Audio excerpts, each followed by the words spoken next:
Kaushal Kumar versus state of Haryana. HSC की police भर्ती के ऊपर चल रहे कोर्ट केस की बात करेंगे।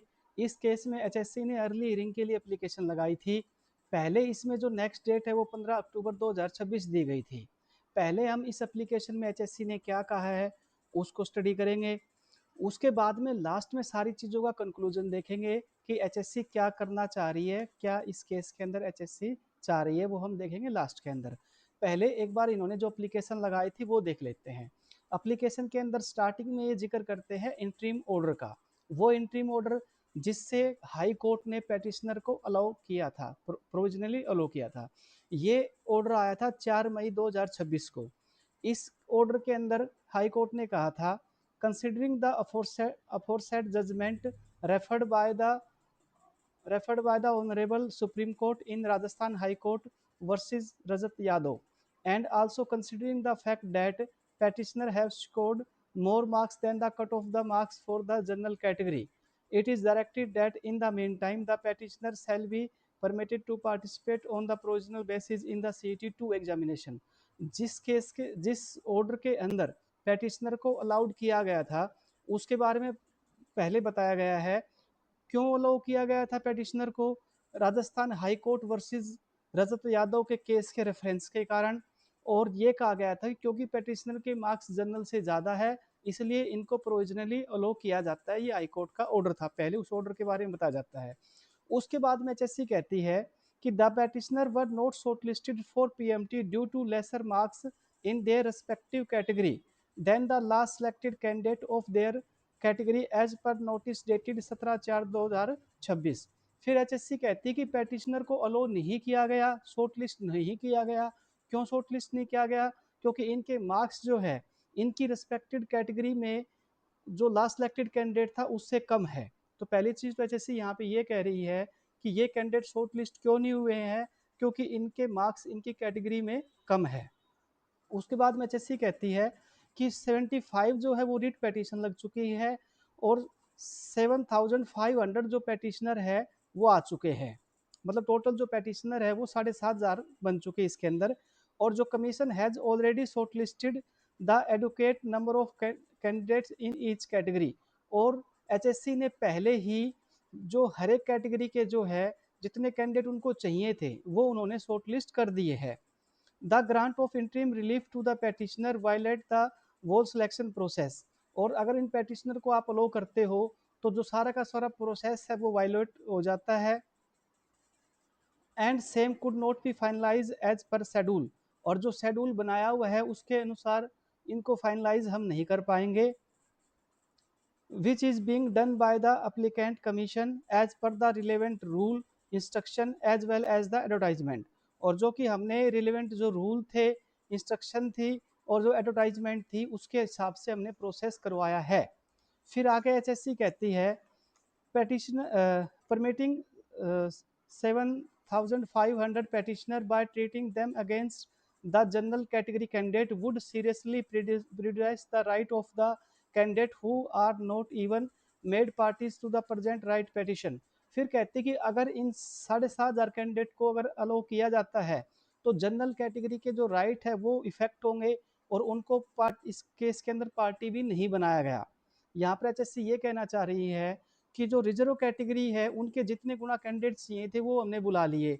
अब जो 7,500 कैंडिडेट है अगर आप ये अलो करते हो तो ये जनरल कैटेगरी के अंदर जाएंगे, तो ये जनरल कैटेगरी को इफेक्ट करेंगे और वो कैंडिडेट इसके अंदर पार्टी भी नहीं है तो उनके जो राइट है वो इसके अंदर इफेक्ट होते हैं। आगे एचएससी कहती है claim of the petitioner regarding migration during the first stage of selection process as such is violated. तो जो पेटिशनर जो क्लेम कर रहे हैं यहाँ पर कि फर्स्ट स्टेज के बाद उनको माइग्रेट करवा दिया जाए वो भी सही नहीं है। And statutory rule itself for the PMT of general and reserved category, different standard of the qualification have been provided in the statutory rule itself for the PMT of general and reserved category। जो general और reserve category है उनके लिए जो rule है वो जो इनके लिए जो स्टैंडर्ड्स है वो अलग अलग है। भाई हाइट के स्टैंडर्ड अलग अलग है तो इनके लिए जो स्टैंडर्ड है वो अलग अलग है।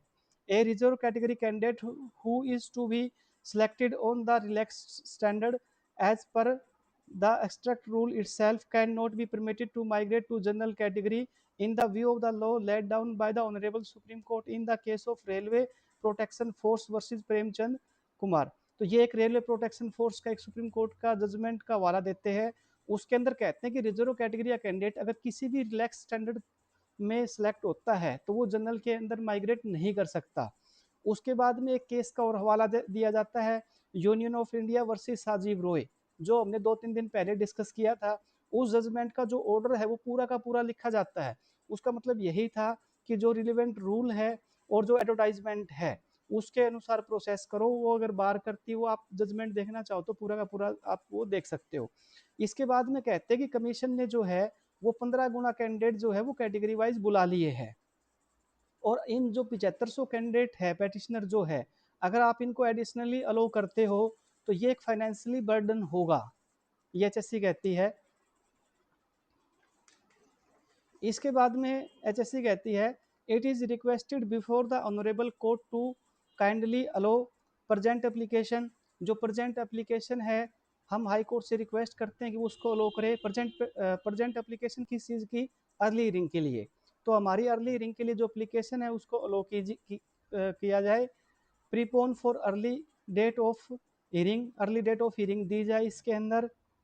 और डिसाइड ऑन मेरिट, और जो ये भी ये जो फैसला है इसको मेरिट के हिसाब से डिसाइड किया जाए। तो कहने का मतलब ये है कि एचएससी ये नहीं चाहती कि ये जो पेटिशनर अलो किए हैं इनको प्रोविजनली रखा जाए। एचएससी ये कह रही कि उसके अंदर आप एक अर्ली डेट दीजिए और इस केस को मेरिट के हिसाब से डिसाइड कर दीजिए। हम जो 7500 पेटिशनर है इनको प्रोविजनली अलो नहीं करना चाहते, इस केस को मेरिट के हिसाब से डिसाइड करवाना चाहते हैं। तो इस सारी कहानी के अंदर कंक्लूजन क्या निकला? एचएससी चाहती है कि इस केस का फैसला मेरिट पे हो जाए, जो पेटिशनर है या कैंडिडेट है उनको प्रोविजनली प्रोसेस ना करवाया जाए। 7500 पेटिशनर का प्रोसेस एचएससी प्रोविजनली नहीं करवाना चाहती, प्रोविजनली पार्टिसिपेशन नहीं चाहती, फाइनेंशियल बर्डन आएगा, ये एचएससी कह रही थी। एचएससी की ये एप्लीकेशन जो है वो हाई कोर्ट ने एक्सेप्ट कर ली है। प्रोविजनल की इच्छा नहीं है, बाकी कोर्ट में देखा जाएगा कि अब इसके ऊपर क्या फैसला देती है। एचएससी के चाहने ना चाहने से कुछ नहीं होता, वैसे तो कोर्ट डिसाइड करेगा इसके अंदर। फिर एचएससी ने इस पूरे केस के अंदर ये कहा है कि हम अपनी एडवर्टाइजमेंट और जो रिक्रूटमेंट रूल है उसके हिसाब से चल रहे हैं। हमने कैटेगरी वाइज कैंडिडेट को बुला लिया है। पैटिशनर जनरल में माइग्रेट नहीं कर सकते क्योंकि उनके क्वालिफिकेशन स्टैंडर्ड अलग अलग है। इसके अंदर उन्होंने रेलवे प्रोटेक्शन फोर्स और साजिब रॉय, दो सुप्रीम कोर्ट के फैसलों का हवाला भी इसके अंदर दिया गया है। और फिर बात आती है कि जिन्होंने कोई भी रिलैक्सेशन नहीं लिया है, कुछ कैंडिडेट पूछते हैं कि सर हमने तो कोई भी रिलैक्सेशन नहीं लिया है तो हमें क्या एचएससी अलो करेगी? एचएससी किसी को अलो नहीं करना चाहती।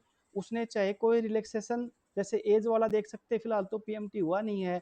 तो जिस कैंडिडेट ने कोई रिलैक्सेशन नहीं भी लिया है एचएससी उसको भी अलो नहीं करना चाहती, क्योंकि एचएससी ये कह रही कि हमने तो अपनी एडवर्टाइजमेंट के अनुसार जितने कैंडिडेट बुलाने थे वो बुला लिए।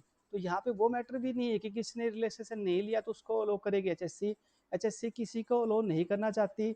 एचएससी सिर्फ इतना कहा है कि ये पैटिशनर शॉर्ट लिस्ट नहीं हुए। क्यों नहीं हुए? क्योंकि इनके मार्क्स इनकी कैटेगरी के लास्ट सिलेक्टेड कैंडिडेट से कम थे। और वैसे देखा जाए तो इस पूरे मैटर के अंदर ये कैंडिडेट या पेटिशनर के लिए भी सही है कि ये केस अभी डिसाइड हो जाए। अगर केस अभी डिसाइड नहीं होता है और आपको प्रोविजनली अलो कर दिया तो आपके माइंड में एक ये रहेगा कि पता नहीं इस केस का आगे चल के क्या होगा, आगे चल के क्या होगा, और आप इसमें पूरी तरह से भी नहीं कर पाओगे।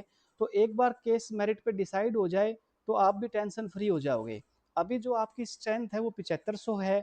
अगर कोई आपके एडवर्स डिसीजन भी आया तो आप इकट्ठे लड़ सकते हो आगे जाके हाई कोर्ट में, सुप्रीम कोर्ट में। और अगर अभी पीएमटी और ये करवा दिया तो कुछ कैंडिडेट हो सकता है इसमें पीछे हट जाए, क्योंकि पीएमटी में कुछ कैंडिडेट बाहर भी हो सकते हैं। तो वैसे तो कोर्ट डिसाइड करेगा अब अगली डेट पे क्या होता है, बट हम ये कह सकते हैं कि अगली जो 2-3 डेट है उनमें इसका फैसला हो सकता है और बड़ी ही इम्पोर्टेंट है। आपके जो वकील है उनको थोड़ा सा टाइट करके रखिए, अब आगे जो उसकी डेट होगी वो बहुत ही इम्पोर्टेंट है। अगर आपको जानकारी पसंद आई हो तो चैनल को सब्सक्राइब कीजिएगा, वीडियो को लाइक एंड शेयर कीजिएगा। धन्यवाद।